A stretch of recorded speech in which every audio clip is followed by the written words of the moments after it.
Uh, Good morning, students. In the last class, we have discussed about the Indian Constitution.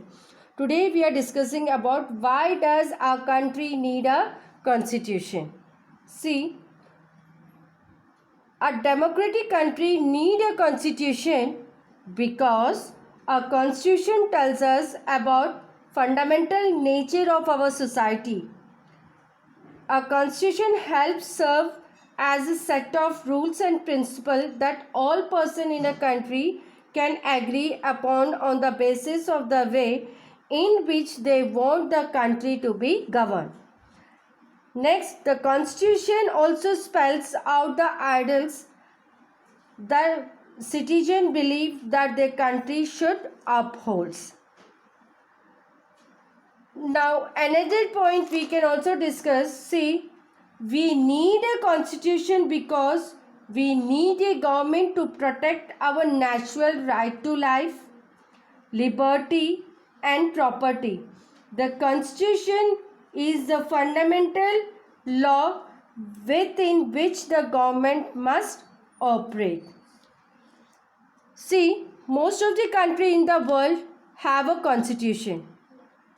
While all democracies are likely to have a constitution, but it is not necessary that all countries that have constitution are democratic. Okay, even the constitution serves several purposes. First point, it lays out certain ideals that form the basis of a kind of country that we as citizens aspire to live in, or put another way, a constitution tells us about what? The fundamental nature of our society. See, I have underlined this one. It also tells us, constitution also tells us what? The fundamental nature of our society. Even a country is usually made of different communities of people who share certain beliefs but may not necessarily agree on their issues. These people, some of the communities people, they used to share the beliefs and may not necessarily they used to agree each and every issues. Even a constitution helps serve as a set of rules on the basis set of rules and principles that all person in a country can agree. It is not compulsory that each and every person used to agree with all the rules upon as on the basis of the way in which they want the country to be governed. Here this includes not only the type of government but also the agreement on certain ideals. So here the meaning of these ideals is, see, a goal of principle in its most excellent or perfect form. See, I am writing this meaning here, ideals. Here, a goal or a principle in its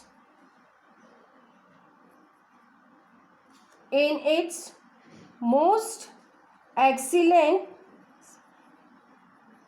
or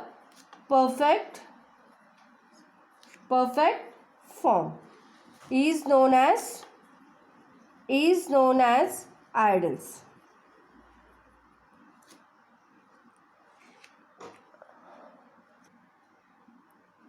In the year 1934, if we talk about the year in 1934, the Indian National Congress made the demand of Constituent Assembly. See here, the National Congress demanded the Constituent Assembly in the year 1934. During the Second World War, the aspiration for the independent Constituent Assembly formed only the Indians gained momentum, and this was converted in December 1946. The photo on page number 2 shows some members of Constituent Assembly. See, between December 1946, I have underlined, and November 1949, the Constituent Assembly drafted a constitution for independent India, free to shape the density at last after 150 years of the British rule. The member of Constituent Assembly approached this task with the great idealism that the freedom struggle had helped produce. You will read more about the work of the Constituent Assembly later in the chapter. See, the photo alongside shows Prime Minister Jawaharlal Nehru addressing the Constituent Assembly. See, this question may become as 1 mark. Dash and dash the Constitution Assembly drafted the Constitution for Independent India. You will write December 1946 and November 1949. Even this question can be asked as 1 mark. The Indian Congress made the demand of the Constituent Assembly in which year? You will write 1934. In the next class, we will briefly discuss about the need of constitution.